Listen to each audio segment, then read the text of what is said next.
essa é só uma primeira live de uma série de lives e vídeos que a gente vai fazer respondendo tudo que vocês quiserem saber sobre criptoativos. Qualquer coisa. O pessoal do MB se colocou à disposição para esclarecer dúvidas e simplificar e ir a fundo mesmo. Cara, pode perguntar tudo aqui. Então, antes de tudo, eu queria agradecer o pessoal do MB e o Luiz aqui por aceitar essa proposta que a gente fez de vir tirar as dúvidas que todo mundo tinha. Luiz, se apresenta aí para o pessoal antes da gente começar. Fala, Pietro. Boa noite, pessoal. Pô, obrigadão aí pelo convite, obrigado pela introdução. Para quem não me conhece, sou o Luiz Pedro, especialista de criptoativos lá do mercado Bitcoin, né? A gente faz as lives lá, fala de cripto no blog, no canal, e agora estamos aqui com essa parceria com a Snack para tirar as dúvidas de vocês, que é sempre um prazer para a gente que curte falar sobre cripto. Então, não precisa ficar tímido, não. Manda as perguntas aí sem medo de parecer algo muito iniciante, uma pergunta simples demais. Não existe simples demais nesse mundo, né? É tudo complexo. Vamos tomar isso como base aí para mandar qualquer pergunta. Fiquem à vontade. Boa. E já que você puxou esse gancho, acho que como é a primeira live, a gente pode passar por alguns assuntos mais de base. Pessoal, nas próximas a gente vai falar, pô, desde mineração até coisas, até tipos específicos de ativo. Mas, Luiz, eu queria começar por um ponto aqui, que o pessoal, quando a gente abriu a nossa caixinha de pergunta, um monte de gente começou, mas qual é o uso? Para que serve? Isso é moeda? Isso é ativo de investimento? Então, acho que o primeiro ponto é criptomoedas. Que aqui a gente está falando Bitcoin, Ethereum. Criptomoedas, elas são moedas para serem usadas ou elas são ativos de investimento? Cara, essa é uma pergunta que não tem uma resposta única, né? É um pouco dos dois, né? Fazer um paralelo assim, pensa na gente aqui no Brasil, como que a gente vê o dólar, né? O dólar pode ser uma moeda de troca e também pode ser uma reserva de valor, uma forma de investimento ali, né? E o Bitcoin é justamente isso, só que em escala global, né? Ele pode ser uma moeda de troca, como em alguns países, né? Em El Salvador, por exemplo, já é uma moeda de curso legal, o Bitcoin, e também pode ser uma reserva de valor, uma forma de você colocar seu dinheiro ali esperando uma apreciação, né? Tem todo um racional por trás que a gente vai percorrer aqui tudo, mas os criptoativos, de forma geral, as criptomoedas, todas elas têm uma utilidade específica, né? Um motivo de existir, uma coisa que eles querem solucionar ou melhorar com aquele criptoativo, né? O Bitcoin, por exemplo, essa coisa da autonomia, né? De você ter a gestão ali sobre o seu próprio dinheiro e transacionar ele sem a necessidade de intermediário, né? Isso é, não ter um banco central ali fazendo a intermediação entre duas partes, né? Eu mando para o Pietro, ele recebe lá e quem valida isso é a rede de forma descentralizada. Então, assim, respondendo a pergunta de forma mais direta, uma possibilidade de investimento, de colocar sua grana, e também pode ser uma moeda de troca, né? Serve para os dois. Legal. Eu já vi o pessoal perguntando aqui de Ripple, de outras moedas. A gente vai chegar lá, mas tem um pessoal que começou aqui a fazer algumas perguntas mais de base, então a gente vai seguir na ordem e a gente vai incrementando. Cara, por quê? Então você falou, pô, do mesmo jeito que o dólar ele pode ser uma moeda ou pode ser um ativo, é por esse mesmo motivo que eu deveria ter cripto ou Bitcoin ou qualquer um desse tipo de moeda na minha carteira. Cara, falando na composição de uma carteira, né, a gente busca, sim, falando de quem quer ter um horizonte de prazo maior, quer ter um retorno mais consistente na carteira, né, uma parte fundamental disso é a diversificação, né? Então eu vivo de cripto, respiro cripto 24 horas por dia, 7 dias por semana, e nunca vou falar para alguém ir full cripto, sabe? Vai com tudo, coloca toda a sua grana nisso. Eu acho que cripto consegue dar uma riqueza diferente para um portfólio diversificado, sabe? É uma classe de ativos que é descorrelacionada dos mercados que a gente já está acostumado, né? Então, renda fixa, mercado de ações, fundos imobiliários, né? Tudo isso. Cripto é um mundo à parte. Então, pensando na diversificação, né, até propriamente de moedas, é um pouquinho diferente. Então, pensando na composição desse portfólio diversificado, cripto traz essa pimentinha com uma coisa um pouco diferente. A gente fala para o cara colocar entre 1 e 5% em cripto, né, do portfólio dele na diversificação, que é o que a gente acha que faz sentido. Porque, queira ou não, é um mercado que é volátil, né? É um mercado que ainda é muito novo. E ele é negociado 24 horas por dia, 7 dias por semana, o mundo inteiro não para, não tem fechamento, né? Igual a gente está acostumado com os mercados tradicionais. Então acaba sendo um mercado mais volátil, com oscilações de preço mais intensas, né? Tanto para cima quanto para baixo. Então nunca é bom você colocar uma parcela muito grande, principalmente se você não for acostumado, né? Começa de pouquinho, né? O bom do Bitcoin é isso, né? Ele é divisível até a oitava casa decimal. Então você vê o preço do Bitcoin, putz, Bitcoin tá 240, 230 mil reais. Não tenho grana para comprar um Bitcoin. Mas você não precisa comprar um Bitcoin, né? Você pode comprar 1 sobre 100 milhões de Bitcoin, né? A fração. Então, assim, eu acho que ter cripto no portfólio é uma oportunidade muito grande, porque é uma proposta de economia diferente e de revolução tecnológica que está no começo ainda, né? Por mais que a gente já tenha visto grandes escaladas de preço, ainda é seguro afirmar que a gente ainda está no começo, tem muito chão para correr, tem muita coisa para acontecer em cripto, a gente está na vanguarda disso ainda. Então, assim, é a sua chance de estar exposto ali uma parcela dos seus investimentos num ativo que é novo, que é diferente e que tem um potencial muito grande de crescimento, né? E de crescimento que eu digo é crescimento de usabilidade e de funções, né? De usabilidade dentro dos próprios projetos de cripto, mas também de poder abraçar mais funções cripto na economia como um todo, né? Então, assim, é uma grande oportunidade que a gente vive nesse momento. Então, pô, o pessoal que mais conservador deveria ter lá o seu 1%, o pessoal mais arrojado, uns 5%, e o pessoal que de fato entende, estuda, pode ir um pouco mais a fundo. Agora, teve uma pergunta que a gente recebeu bastante e que a gente também responde num vídeo de forma mais completa, mas só para a gente passar por cima aqui. Pô, eu vou começar a investir. Eu preciso entender o que são cada uma daquelas moedas ou não? Ou puta, eu não entendo como o dólar funciona, não entendo o Banco Central Americano emitindo dólar, mas eu compro dólar porque eu quero estar exposto àquilo. Cripto é a mesma coisa ou não? Cara, eu acho fundamental você entender cripto antes de você investir. Ou assim, começa com uma parte ali, uma quantidade de dinheiro que não te doa, né? Que se você vê cair muito, não vai ferir seu portfólio, não vai tirar sua noite de sono. Mas entenda muito bem o que o Bitcoin é e o que ele propõe ser, o que ele se propõe a ser, né? O que ele foi criado para ser, para você ter essa tranquilidade, né? A gente vê oscilações de 10% para baixo no dia, 20%, 30% caindo no dia, ou uma semana subindo 120%. Beleza, isso é legal de ver, ou também é muito preocupante se for caindo, mas a ideia de você investir em Bitcoin, colocar seu dinheiro nisso, é pensando no longo prazo, né? Se quiser, eu dou uma breve explicada aqui, assim, do que é o Bitcoin, o que é isso que a gente fala, pô, o que o Bitcoin se propõe a ser, né? Mas fazendo um retrospecto meu aqui, para vocês terem uma ideia, eu fui descobrir a existência do Bitcoin no comecinho de 2017, no papo de faculdade e tal, alguém me falou sobre Bitcoin, eu fui pesquisar o que era e eu nunca tinha investido em nada na minha vida antes, nem em poupança, para você ter ideia. Universitário, eu só pensava em gastar, né?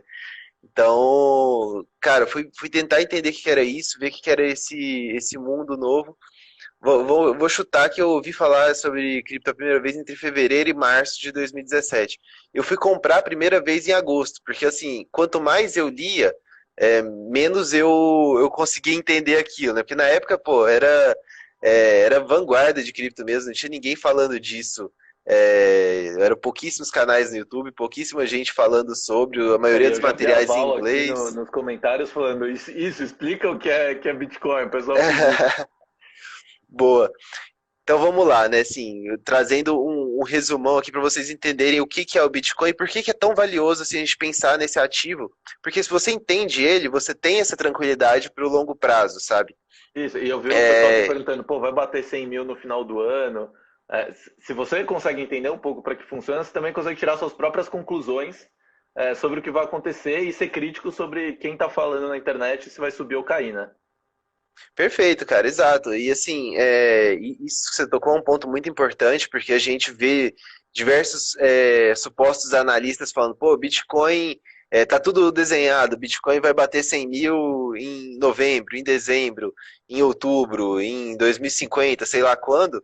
E, cara, isso não deve afetar a sua análise, sabe? Por exemplo, particularmente falando, eu tenho uma parcela relevante assim, do meu patrimônio em cripto e eu não fico olhando gráfico, eu não olho gráfico, cotação o dia inteiro.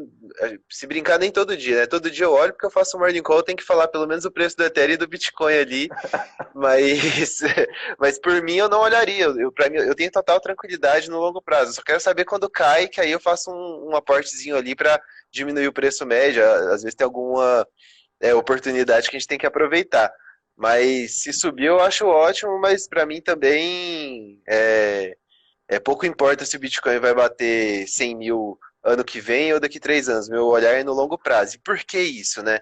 Cara, o Bitcoin ele surgiu em 2008, né? Naquele cenário da crise do subprime, onde havia uma emissão desenfreada de dólar para poder salvar os bancos da crise das hipotecas lá nos Estados Unidos. E o Bitcoin surgiu como uma alternativa a isso, né? Sendo uma moeda que é descentralizada, por definição, né? Então, não tem ninguém ali por trás controlando a emissão, não tem uma única pessoa, uma única empresa, não existe empresa Bitcoin que decide se vai emitir mais Bitcoin ou menos Bitcoin amanhã. É tudo pré-programado com uma teoria dos jogos muito legal, né? As pessoas da rede do Bitcoin, elas também podem validar as transações, né? Então, você coloca uma transação, eu quero mandar meio Bitcoin pro Pietro, e aí eu coloco essa transação na rede e os outros agentes, os mineradores, que são chamados, né, são as pessoas que validam as transações e são criados novos bitcoins para recompensar essas pessoas. O Bitcoin ele é arquitetado, né, para as transações serem validadas a cada 10 minutos, mais ou menos. Que tem que resolver uma equação computacional lá por tentativa e erro, e quanto mais gente tentando resolver, mais poder computacional tem ali, mais computadores tentando resolver ao mesmo tempo, mais difícil vai ficando essa equação para que se balanceie e fique ali algo em torno de 10 minutos para alguém conseguir resolver e receber os novos bitcoins que são criados, né? E aí, pô, até agora tá tudo muito abstrato, né? Por que isso é valioso, então? Tá, primeiro a gente está falando de ter um meio de transações 100% digital, que não depende de um validador ali, de não ter um ponto focal de ataque, né? É tudo descentralizado e quanto mais gente, mais robusta a rede se torna. E aí, beleza. E aí, Luiz, o que você estava falando de emissão? Qual que é, e o que o Bitcoin tem de diferente das moedas, né? Das moedas tradicionais, real, dólar, enfim. Cara, o Bitcoin, ele é emitido, como eu disse, por recompensa, né? Cada bloco de transações, cada grupo de transações que é validado, quem validou recebe, são criados novos Bitcoins para recompensar eles. O Bitcoin, no começo, né, quando o Bitcoin foi criado, eram 50 Bitcoins a cada bloco que era minerado. A cada bloco de transações validadas eram criados 50 novos Bitcoins. E na época o Bitcoin não valia nada, né? Em 2009, quando... Né? Nossa, daria uma bela grana, né? Cara, o Bitcoin foi criado com essa programação para a cada 4 anos cortar a metade essa emissão. Então, 2009, 2000. Ixi, agora falhou a memória aqui. Tá, enfim, de 4 em 4 anos. Aí 17, agora esse ano de novo, 21. Putz, não, então foi um ano antes. Então eles começaram a contar em 2008, porque foi 2012, 2016, 2020, exatamente. Cada vez corta a metade, né? Então passou de 50 para 25, de 25 para 12,5, e agora a gente está em 6,25 bitcoins a cada 10 minutos. Isso vai cortando a metade de 4 em 4 anos, ou seja, a emissão dessa moeda ela é decrescente ao longo do tempo, é conhecida e imutável. Vai ser sempre assim, até atingir 21 milhões de bitcoins, que é o máximo. O máximo de bitcoins que vai existir vai ser 21 milhões. E quando que isso vai acontecer? Em 2140. Então, assim, a não ser que a medicina avance muito, eu acho que nenhum de nós aqui vivenciaremos o final da emissão do Bitcoin, né? Tomara que a gente consiga. Mas a questão é, aqui a gente tem uma moeda que é finita, que a emissão é pré-programada, conhecida e decrescente ao longo do tempo. Então, assim, ela tende a se tornar cada vez mais escassa e ela vai evoluindo, né? É uma moeda que pensa que é um real que a cada dia vai ficando melhor, que cada atualização vai atualizando o real ali, o real vai ficando melhor, mais eficiente, mais seguro.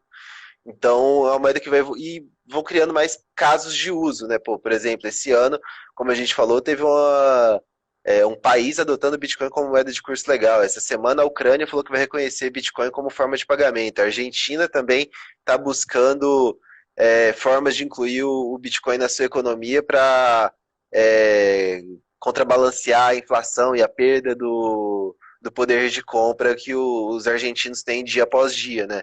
Então, o Bitcoin já é visto como essa moeda diferente aí que se opõe a esse sistema de inflação, né? Porque pensa que o Bitcoin foi criado por indignação com uma emissão de dólares para salvar o sistema bancário lá em 2008, que foi a emissão de, se não me falha a memória, foram 650 bilhões de dólares que foram emitidos na época para salvar o sistema lá. Cara, se você pegar o que foi emitido de dólar do ano passado para esse, na casa de trilhões e trilhões de dólares, né? Cada pacote aí de incentivo é 1,2 tri que os Estados Unidos estão fazendo. Então, assim, o Bitcoin é uma oposição a isso, né? Então, por isso que ele é tão valioso ao longo do tempo, né? Por isso que a gente tem essa tranquilidade de comprar Bitcoin e não olhar preço. Você sabe que o ativo que você está comprando ele tem um potencial, ele é desenhado para se tornar cada vez mais escasso e a tendência é que haja cada vez mais gente demandando ele, né? Então, assim, falando um pouquinho de economic case aqui, é uma demanda crescente para uma oferta que tende a ser decrescente. Então, a tendência ao longo do tempo é que o Bitcoin se aprecie. E é por isso que a gente fica tão tranquilo, né, com o Bitcoin especificamente. Claro que cada criptomoeda, cada criptoativo tem a sua dinâmica própria, tem a sua lógica de emissão, tem a sua proposta.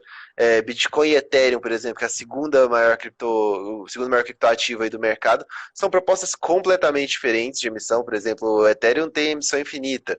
Esse é um ponto super interessante, Luiz, e que eu tô vendo um monte de gente perguntando aqui. E só para o pessoal, desculpe interromper, Luiz, mas o pessoal estão passando as perguntas, a gente está vendo todas. Entra lá no snack.co, aqui no nosso Instagram, manda na DM as perguntas, que a gente faz esse canal também com o pessoal do MB. Aqui na live a gente vai acabar perdendo as perguntas. Então eu já vi um monte de gente perguntando quando vai entrar tal criptomoeda lá na plataforma do MB, quando vai entrar não sei o que na plataforma do MB. Então manda lá pra gente na DM. Segue a Snack também, obviamente, segue o MB se ainda não segue, e a gente vai tentar responder ao longo dos próximos meses todas as perguntas de vocês. Agora, estou com um ponto muito importante, Luiz. A gente está falando da principal criptomoeda, que é o Bitcoin, que já se provou ser seguro, tem cada vez mais investidores institucionais entrando, e eu estou vendo o pessoal aqui falando, pô, e Ethereum, e Stellar, e Ripple? Cara, qual que é a sua opinião sobre essa diversificação gigante de carteiras, sendo que cada uma age de um jeito? Não é, vou comprar dólar e euro porque os dois são moeda, tudo bem, são de regiões diferentes, tem bancos centrais diferentes, mas os dois são moedas. Aqui a gente está falando de coisas totalmente diferentes. Um tem um sistema de mineração e incentivo, o outro tem outro. Qual que é um pouco a sua visão disso, do pessoal ficar comprando um monte de coisa na carteira? Cara, assim, o mercado de cripto ele ainda é muito dependente do Bitcoin, né? Então, assim, se o Bitcoin está subindo, grande parte dos ativos vão subir junto com ele. Grande parte que eu digo assim, a imensa maioria vai subir junto com ele. Se ele está caindo, vai acontecer a mesma coisa. Só pegar essa semana aí como exemplo do que eu falei, né? Até ontem à noite, na verdade, tava tudo lindo, mil maravilhas, Bitcoin subindo, todo mundo subindo junto, ativo batendo 17, 30% aí no dia. Aí hoje teve uma rejeiçãozinha do mercado com patamar de preço, o Bitcoin caiu todo mundo junto. Então, assim, ainda anda tudo muito em bloco. Mas a questão existem propostas diferentes dentro do mercado de cripto. Como o nosso olhar é para o longo prazo, tem que ser para o longo prazo, e eu bato muito nessa tecla porque eu vejo muita gente que chega em cripto pensando, putz, qual que vai ser a moeda que vai me tornar rico essa semana, ou daqui para até o final do ano. E isso é ruim pra gente que é de cripto, ver gente que chega com essa mentalidade. A gente não gosta que as pessoas cheguem com essa mentalidade. A gente tenta mudar essa mentalidade porque a gente quer que as pessoas aproveitem desse mercado e do potencial que ele tem, pensando da forma certa, né? Que é pensando no longo prazo, onde tudo vai se desenvolver, onde os criptoativos vão atingir o seu potencial, né? O que eles pretendem ser de fato, porque, como eu disse, ainda é tudo muito inicial. Então, assim, vale sim a diversificação em cripto. Eu acho que o primeiro momento que você tem que ter em cripto, se você, pô, chegou aqui, não conhece nada, tá começando agora, quer começar agora, entende o Bitcoin. Entende o Bitcoin primeiro, entende? Ele foi o precursor, ele foi o primeiro criptoativo, né? Entende também o que é a blockchain, né? Que é a tecnologia por trás do Bitcoin, por que ela é tão revolucionária. Ela que torna tudo isso que eu falei possível, né? Que é ser descentralizado, ter a mineração, ter o ajuste de incentivos. Tudo isso é por causa da blockchain. Então vale muito a pena também entender esse mecanismo, que aí vira, a partir disso, tudo vira uma segunda derivada, né? Assim, por exemplo, a Ethereum, que é o segundo maior criptoativo, o Bitcoin surgiu com essa proposta de utilizar a blockchain para ser um meio de transação de valores financeiros de forma descentralizada. A Ethereum surgiu a partir da visão do seu criador, que falou, putz, essa tecnologia blockchain é bem legal, né? Mas ela não precisa ser só para transação de dinheiro. Dá para eu criar um monte de aplicativo descentralizado em cima disso também, onde se você tem a sua coisa ali, você consegue provar que tem e ninguém vai te atacar. Ninguém vai roubar isso de você. Você tem ali a posse e consegue provar. Então, surgiu com essa proposta. Hoje a Ethereum também está imensa. Aí, se for pegar o Bitcoin e a Ethereum somados, né, eles passam o valor deles de mercado, passa de 60% de todo o mercado de criptoativos. Né? Então, assim, é uma representatividade muito grande que eles têm dentro do mercado. Então, o Bitcoin só, por si só já é 40 e poucos por cento, 43,8, mais exatamente, que eu tô com o agregador aqui aberto. Então, isso, acho que a primeira fase é essa. Entende Bitcoin, entende blockchain, entende Ethereum, e depois entende o que pode ser feito em cima da Ethereum, que são os tokens, né, a principal feature da Ethereum é a criação de tokens, onde você consegue criar uma criptomoeda para um único fim ali no ambiente digital, ou transformar algo físico em algo digital e fracionado ali, que são os tokens, que são pedaços de coisas reais também. Então, eu acho que o caminho é esse, sabe? Você começar por Bitcoin, blockchain, Ethereum, depois o ambiente da Ethereum, depois você consegue entender tudo que tem nesse mercado. É um caminho tranquilo, aí não tão tranquilo, porque exige bastante estudo e é uma caminhada longa, mas isso não te impede também de colocar um pouquinho do seu dinheiro ali antes para sentir essa dinâmica do mercado. E se você já está convencido pelo que a gente está falando aqui, já vale colocar um pouquinho, né? Tipo, dá para começar com muito pouco, né? Para você começar, por exemplo, no mercado Bitcoin, você consegue comprar Bitcoin Ethereum com R$ 50. Então, dá para você colocar uma parcelinha ali para você sentir a dinâmica do mercado, sentir realmente, e também já está exposto ali de certa forma e fazendo aportes graduais aí ao longo do tempo, né? Eu acho que esse é o melhor caminho, né? E ter essa mente aí no longo prazo, né? Entender onde os criptoativos querem chegar e andar junto, caminhar junto com esse progresso aí. Boa. Eu vi algumas coisas passando bastante aqui. O pessoal falou de NFT.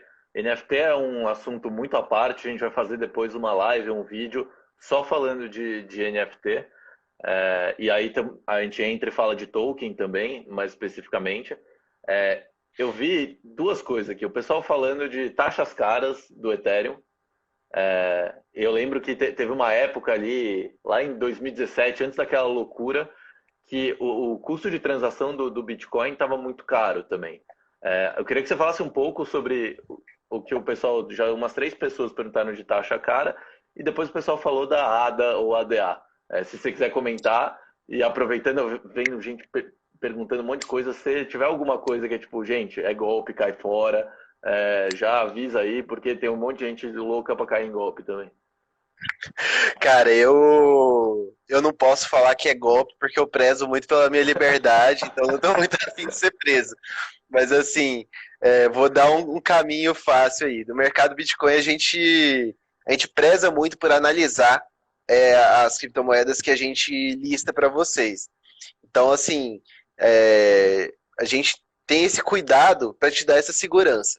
Então, se você comprar um criptoativo do mercado Bitcoin, a chance dele ser golpe é mínima, para não dizer nula, né? Que nulo, não dá para colocar a mão no fogo por ninguém, mas assim, tudo que está lá foi muito analisado. A gente preza por ter esse crivo, né? Isso que a gente se difere também de algumas outras corretoras que listam todos os ativos, e aí fica a cargo do cliente, né, do consumidor, do seu usuário ali, descobrir se é golpe ou não. Então, esse é o caminho aí das pedras. Mas também não quer dizer que o que não está listado no mercado Bitcoin é golpe, tá? Então, calma, não é A mais B igual a C, não.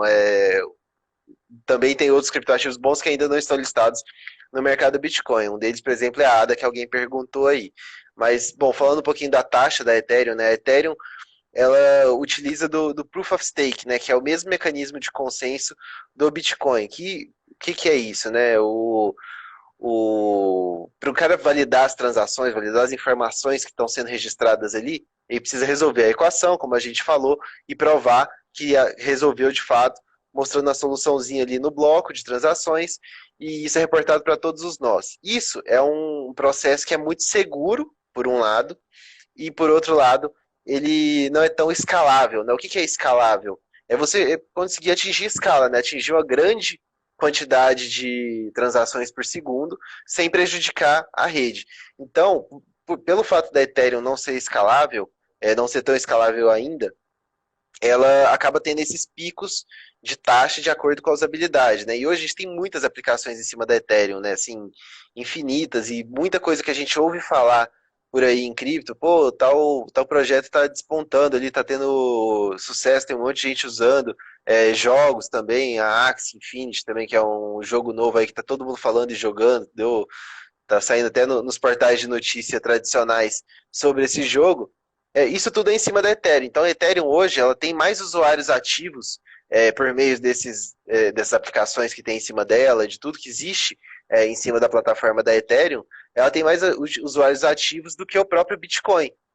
Então, ela acaba tendo esse pico de taxas. Recentemente, teve uma atualização na Ethereum visando diminuir a volatilidade nas taxas, que é essa oscilação muito grande de preços, tentando evitar picos, fazer uma coisa mais linear. Mas ainda assim, a taxa está alta. O que pode resolver isso no futuro é o que a gente chama de Ethereum 2.0, né, que é a mudança do mecanismo de consenso, que é aquele Proof of Stake, o Proof of Work que eu falei, para Proof of Stake, que é um mecanismo ainda não muito testado, mas que espera-se que ele seja mais escalável e não perca tanto em segurança e descentralização, né? Que desde do mercado cripto a gente brinca que tem o trilema, né? Que é descentralização, segurança e escalabilidade. Não é possível ainda ter os três, né? Ou você consegue ter só dois desses ao mesmo tempo. E aí tinha prezou pela segurança, em primeiro lugar pelo mecanismo de consenso, né? E a escalabilidade acabou ficando ali um pouquinho de fora ainda. Então, isso tende a mudar quando vier o Proof of Stake, né? Que é essa evolução da Ethereum. Olhando pelo outro lado, que alguém perguntou aí de Cardano, né? A Cardano, ela seguiu o caminho oposto da Ethereum. Ela endereçou primeiro a escalabilidade para depois trazer a usabilidade dos contratos inteligentes, né, que são a base para todas as aplicações que existem em cima da Ethereum, por exemplo, que são possíveis de se fazer em cima de uma plataforma de blockchain, né, que são esses contratos auto-executáveis que você consegue programar ele para executar as transações mediante as condições impostas no contrato. Então, são como se fosse dois corredores correndo uma pista de corrida ali em volta do campo, em sentidos contrários, né? A gente não sabe quem que vai chegar, completar uma volta primeiro. Mas acabou que, assim, ao que a gente consegue enxergar, né, ao que os olhos humanos são capazes de ver, a Ethereum acaba tendo mais sucesso por ter entregado essa usabilidade antes de tentar endereçar de fato a escalabilidade. Porque o cara que usa os aplicativos, usa as plataformas em cima da Ethereum, ele topa pagar um pouquinho mais caro porque existe aquilo. E no caso da ADA não existe aquilo, mas ele conseguiria, num plano hipotético, atender aquilo. Então fica aí. Ainda está na corrida. Por isso que eu falo que ainda está muito no começo esse mercado, ainda tem muita coisa a evoluir. As taxas da Ethereum são sim caras, tão caras. Depois da atualização que pretendia diminuir a volatilidade, foi aumentar a taxa. Então é questão de ver aí o que vai ser feito dentro do protocolo e quando que vem essa mudança no mecanismo de consenso, que pode ser o que acabe com essas taxas imensas e aumente a escalabilidade da Ethereum. Legal. Cara, a gente viu, pô, Bitcoin, a gente passou, tinha que passar a primeira, muita gente perguntou do Ethereum, a gente matou. O Ripple, ADA, que é Cardano, também o pessoal perguntou, você já deu uma explicada. Antes de qualquer coisa, a gente tinha combinado meia hora, mas tem bastante gente, o pessoal engajou, então a gente vai ficando aqui mais um tempinho. No final, putz, eu vou abrir aqui para 10 minutinhos de pergunta papum. Quem tiver pergunta, vai mandando aí, a gente lá no final tenta responder. Agora eu queria que você falasse, lá no começo, o Eliano fez uma pergunta sobre carteira recomendada. E você falou, puta, tudo oscila muito colado ao Bitcoin. Então, primeiro, faz sentido você ter de fato uma carteira que você vai ter que estudar vários tipos de moeda diferente, entender cada uma. Ou melhor, você concentrar em poucas, já que elas tendem a ter uma correlação ali. E depois fala rapidinho também de Ripple e RAN, que o pessoal está perguntando aqui. Eu nem sei o que é RAN, o especialista aqui é você, REN. Então fala essas três coisas pra gente, Ripple, RAN e se faz sentido ter carteira recomendada. Bom, vamos começar pelo mais importante, né, sobre a carteira ali diversificada. Existem dois conceitos dentro dessa diversificação, né, que é a diversificação per si e a pulverização. A diversificação é você alocar uma quantidade bem determinada em uma seleção de ativos mais reduzida, né, mas que não esteja concentrado tudo em um só. Não faz sentido também você entrar em cripto e falar, putz, eu vou investir em cripto e investir só em bitcoins. Aí você está diversificando de forma pobre, por assim dizer, né? Você tem uma maneira muito mais rica que é colocar em mais ativos. Mas também não sei se vale você pulverizar e colocar uma quantidade muito pequena em um monte de ativos, porque o efeito da diversificação vai acabar se perdendo de acordo com a sua carteira, né? Então, assim, eu acho que vale sim diversificar. Acho que é um caminho, mesmo que haja ainda uma correlação muito grande entre os ativos com o próprio Bitcoin, acho que montando a carteira pensando no longo prazo, a diversificação é sim muito rica. E em momentos pontuais do mercado, principalmente quando o Bitcoin está mais lateralizado, as moedas acabam andando por si só e tendo seus drives próprios, né? Acho que um exemplo recente aí que foi bem legal da gente ver foi Chilis, né? Que é um utility token aí, enfim, que tem uma utilidade ligada aí com o mercado de esportes e tudo mais. A Chilis continuava entregando parceria em cima de parceria e o Bitcoin estava ali naquela banda lateral entre os 30 e 40 mil dólares ali, oscilando sem muito para cima, sem muito para baixo, e a Chilis explodiu, foi para cima de 150% aí, em um mês, porque ela conseguia entregar parcerias relevantes para o seu propósito, né? Porque ela se propõe a ser e acabou agregando e tendo essa vida própria, né? Outro exemplo aí é a Axie, a própria a XS, né? Do jogo Axie Infinity, que o jogo ficou cada vez mais popular, mais gente comprando o AXS. O Bitcoin estava ali lateralizado também na mesma banda e o AXS explodiu e não para de explodir mais e mais, e o token não para de subir. Então, vale sim essa diversificação, tendo esse crivo de colocar bons projetos que você consiga acompanhar, né? Tem que ser a quantidade que você consegue acompanhar. É a mesma coisa de montar uma carteira de ação Uhum. e você sair comprando tudo que é ação que aparece no seu home broker, sem saber nem o que que é e não conseguir acompanhar. É muito melhor você pegar ali uma quantidade que encaixe na sua rotina de você conseguir acompanhar, que seja semanal, quinzenal, mensalmente, para saber o que está acontecendo ali naquele ativo, acompanhar as notícias, saber os drives de cada projeto, o que, que pode fazer ele apreciar ou o seu preço cair, que você consiga acompanhar, né? E falando de drive aí, já vou puxar o gancho para XRP, que. Só antes de Putz, você falar cara, de eu. XRP, eu tô vendo muita gente falando de Favcoin, que saíram as notícias hoje na Isto É, na Forbes. Daqui a pouco a gente fala sobre isso, que o pessoal lá em cima já tinha perguntado um monte de XRP. A gente vai falar de XRP, depois de Rain, se você quiser falar, que essa eu nem conheço. E o pessoal perguntou bastante, e aí depois a gente segue o baile com Favcoin, se você quiser comentar alguma coisa. Senão a gente comenta na live da semana que vem ou daqui 15 dias. Beleza. Bom, XRP, a Ripple, né, que é a empresa por trás do XRP, só por essa frase, se você prestou atenção na explicação de Bitcoin, já tem uma coisa diferente aí, né? A XRP é a criptomoeda de uma empresa, que é a Ripple. A Ripple é a empresa que fornece meios de transferência transfronteiriços, né, entre países. Então ele é um facilitador desse processo aí e tem soluções que utilizam o próprio XRP nessa transação entre países, né? Porque se a gente for fazer uma remessa internacional hoje, para você mandar, sei lá, de real para dólar para um amigo seu lá nos Estados Unidos via banco, você vai pagar muitas taxas de intermediário, né? Dois bancos, mais o intermediário que faz a conversão. Então, e demora muito mais. E a Ripple tenta facilitar isso. Mas a XRP foi criada pela Ripple para ser a moeda da empresa, para atender as funcionalidades da empresa. Né? Então, ela é uma moeda que acaba sendo um pouco mais centralizada do que as demais. É, ela não tem uma blockchain por definição, né? Um sistema de registro distribuído, mas está todo sob controle da XRP, então não tem essa pegada de centralização que cripto tem, mas ainda assim é uma criptomoeda por definição, né? Então, vamos lá, por que eu falei isso tudo? Existe não um desejo, mas uma perseguição há tempos dos órgãos reguladores em cima de cripto para definir o que é isso, né? Tentar colocar numa das caixinhas que já existiam antes, é uma commodity, e a única coisa que não pode ser é valor mobiliário, né?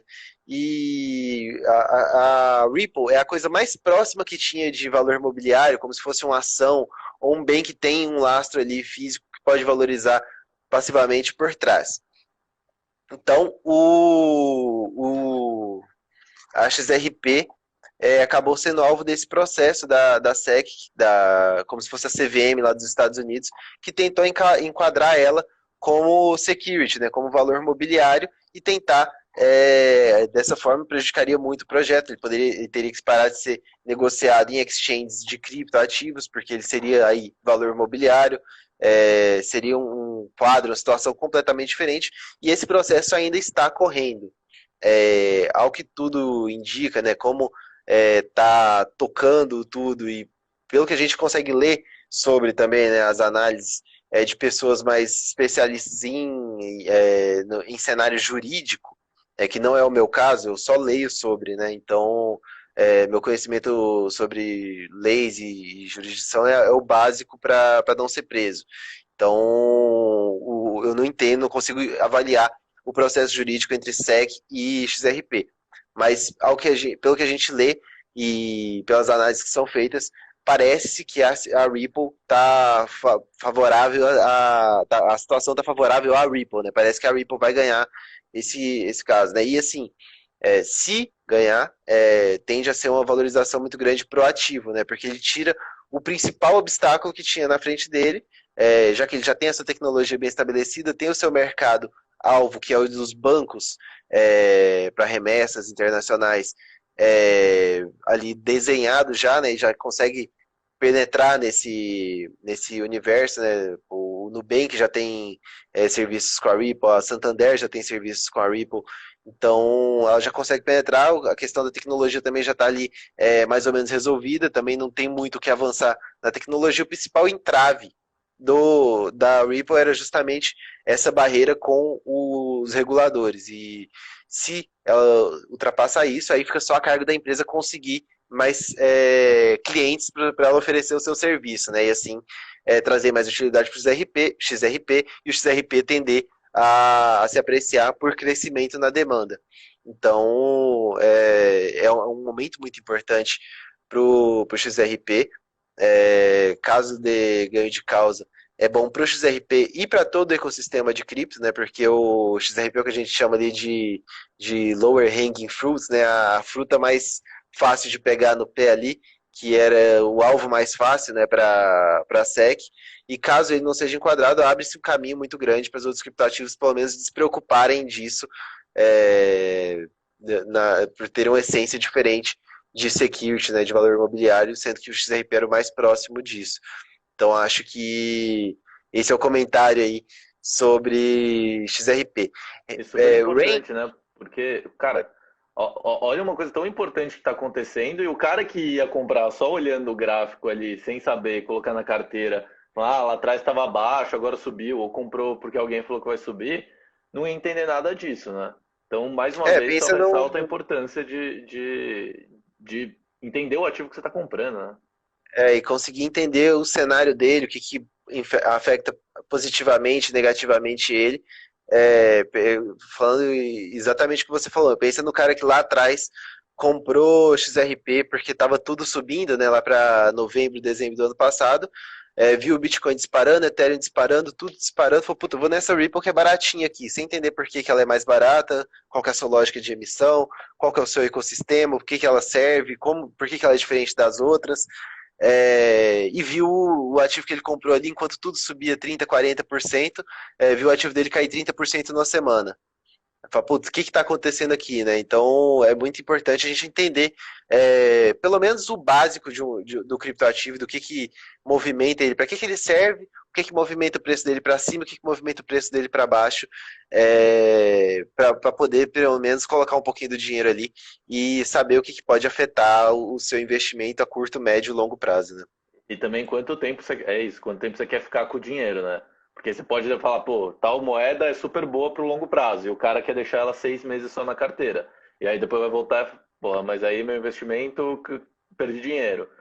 Então, entender, de fato, montar uma carteira de criptoativo é que nem montar uma carteira de investimento qualquer. Tem que entender quanto você está disposto a perder no final, porque investimento de risco é isso. Então, uma ação, uma criptomoeda você tem um risco de perder aquele dinheiro, então você tem que estar confortável com aquilo. Depois você tem que saber por quanto tempo você vai ficar com aquele ativo, e aí sim entender o ativo que você está comprando, que nem você não comprou uma empresa sem saber o que a empresa faz, você também não vai comprar uma moeda. Bom, se quiser Pedro, mandar. Oh, fala aí, eu posso tomar liberdade aqui de responder uma pergunta no chat? manda. O Tony Rodrigues perguntou: acha que a Globo pode ter influenciado na queda? Cara, a resposta é com certeza não, porque cripto é um mercado global e o mercado brasileiro é grande, mas é irrisório frente ao mundo, né? Então, assim, o principal mercado é o norte-americano e o asiático, né? Então, assim, o que acontece no Brasil pouco importa para cripto, né? A gente já viu esquemas de cripto aqui de 2 bilhões de reais fraudando um monte de gente, isso não mexeu o preço do Bitcoin, porque realmente não mexe, né? As notícias de Brasil não influenciam nem o cenário global, para ser bem sincero, né? O preço do óleo, o preço do euro não se afeta o cotidiano do europeu e do americano não se afeta pelo que acontece aqui no Brasil, da mesma forma que o nosso mercado não influencia diretamente no mercado de cripto global, né? Assim, é bem importante a gente saber isso, porque a gente vê muito ruído aqui dentro e fala, putz, cara, aconteceu tal coisa ruim para cripto aqui no Brasil, né? Será que o Bitcoin vai cair por causa disso? E não vai. O que mexe com o mercado de Bitcoin em termos de países é China e Estados Unidos, são os principais que conseguem mexer. A gente tem os exemplos positivos e negativos, né?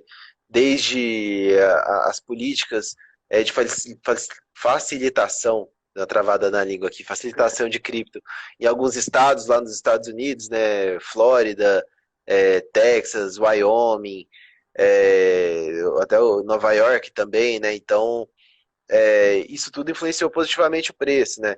Grandes investidores adentrando em cripto influenciam positivamente o preço. Banimentos de mineradoras, de empresas de cripto, de corretoras de cripto na China influenciaram negativamente o preço. Então, esses são os dois mercados que mais movimentam, tanto em termos de notícia quanto em fluxo monetário também, né? A gente brinca que se você for acompanhar o gráfico em cripto, é, nos momentos de pico você não dorme, né? Porque é o dia inteiro aqui no Ocidente, né? E a hora que você dorme é a hora que o pessoal do Oriente acorda. Então, a gente sempre acorda com surpresinha no preço aí. E recentemente eu não tenho entendido muito bem o comportamento dos asiáticos, não. Porque quando eu achava que ia acordar com um candle vermelho de queda, o preço tinha explodido para cima. Quando foi, putz, agora vai, né? Aí os chineses decidem vender. Então, a madrugada é sempre uma surpresa para cripto aí. Então, é por isso que a gente fala, né? Acompanhar gráfico, a não ser que você seja trader e queira negociar só no curto prazo, médio prazo no máximo, não vale a pena ficar olhando gráfico direto. Olha só na hora que você for comprar para entender se é um momento bom de compra ali, se você souber analisar gráfico.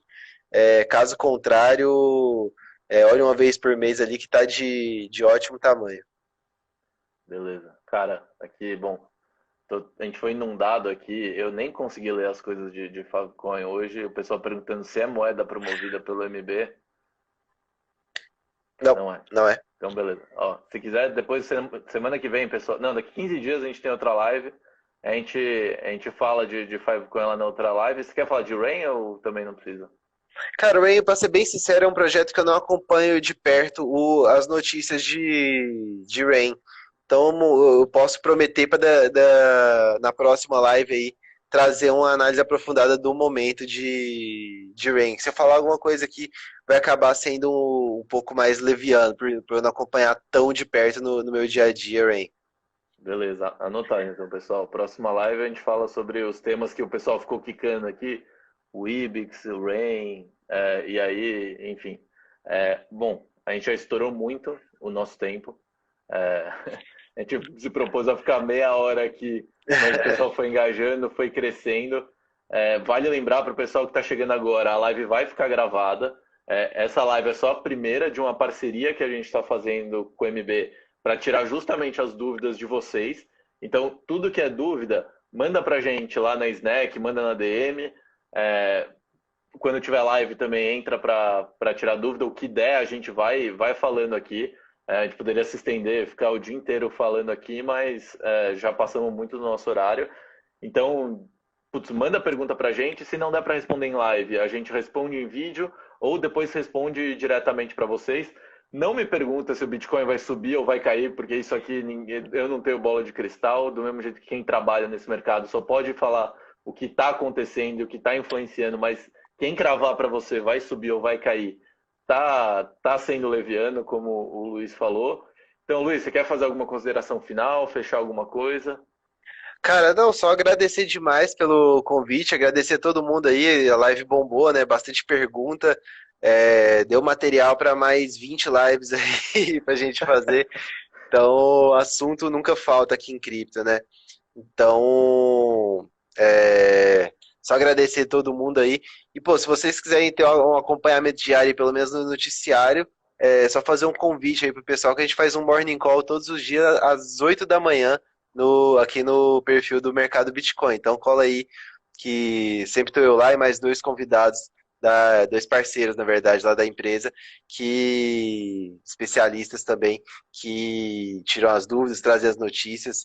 Então vale a pena dar uma olhadinha lá se quiser acompanhar o noticiário de cripto e começar o dia Boa. bem informado. O pessoal que está perguntando aqui se vai subir, vai cair, que está mexendo o preço, o Morning Call lá do MB, os caras falam sobre tudo, falam de um jeito fácil e dá para confiar. Às vezes o pessoal fica bravo que a gente não fala compra ou vende essa, mas quem é responsável não vai sair falando essas coisas por aí. Outra notícia, a gente tem, na Snack a gente tem uma newsletter toda segunda-feira, e a partir dessa semana também tem uma sessão cripto, lá que o pessoal do MB separa as principais notícias da semana que influenciam no mundo cripto. Então você que lê a nossa news já sabe que o Messi recebeu parte do pagamento dele em fan tokens do PSG. Então segue lá a gente, segue a Snack, manda suas perguntas, o que der a gente responde nas lives, o que não der a gente tenta fazer um vídeo, responde. Ô Luiz, tem o pessoal perguntando aqui como faz para entrar no Morning Call. Cara, é só chegar no canal não, perdão, no Instagram do Mercado Bitcoin. Todo dia, 8 horas da manhã, a gente entra ao vivo para falar com o pessoal. Então é só seguir lá o Instagram do Mercado Bitcoin que é sucesso. 8 horas da manhã. Coloca já o alarme aí para umas 7h50 para dar tempo de fazer o cafezinho e assistir a gente. Boa. Então é isso aí, pessoal. Sigam a Snack, sigam lá o Mercado Bitcoin, snack.co, tanto no Instagram quanto no site. Ativem as notificações para saber quando a gente tiver um novo post e mandem perguntas. A gente só fez esse projeto em parceria com o MB porque a gente quer trazer mais gente que entende falando sobre o assunto, a gente quer trazer informação, quer deixar de lado todo esse pessoal especulativo e que fica gritando aqui nas lives para vocês. A gente quer de fato responder as dúvidas e trazer conhecimento. Então, você que também não entende muito, pô, tô começando agora, acho que a minha pergunta é besta para colocar no chat, não é. Manda para a gente vai responder como investe, onde você pode investir, como você faz para investir dentro e fora de uma corretora. O Luiz já fez um vídeo que a gente vai postar semana que vem falando sobre Cold Wallet também. Então, mandem suas perguntas, esse projeto é para vocês tirarem qualquer dúvida com quem mais entende do assunto, que é o pessoal da maior exchange da América Latina, que é o pessoal do mercado Bitcoin, e eles são muito sérios. Então, acho que isso é o mais importante. Gente, é isso. Luiz, obrigado pela participação mais uma vez. Obrigado por ter aceitado o projeto e a gente se fala na próxima. Foi eu que agradeço, cara. Live boa demais. Parabéns aí, muito obrigado e até a próxima, com certeza. Valeu, valeu, gente. Obrigado.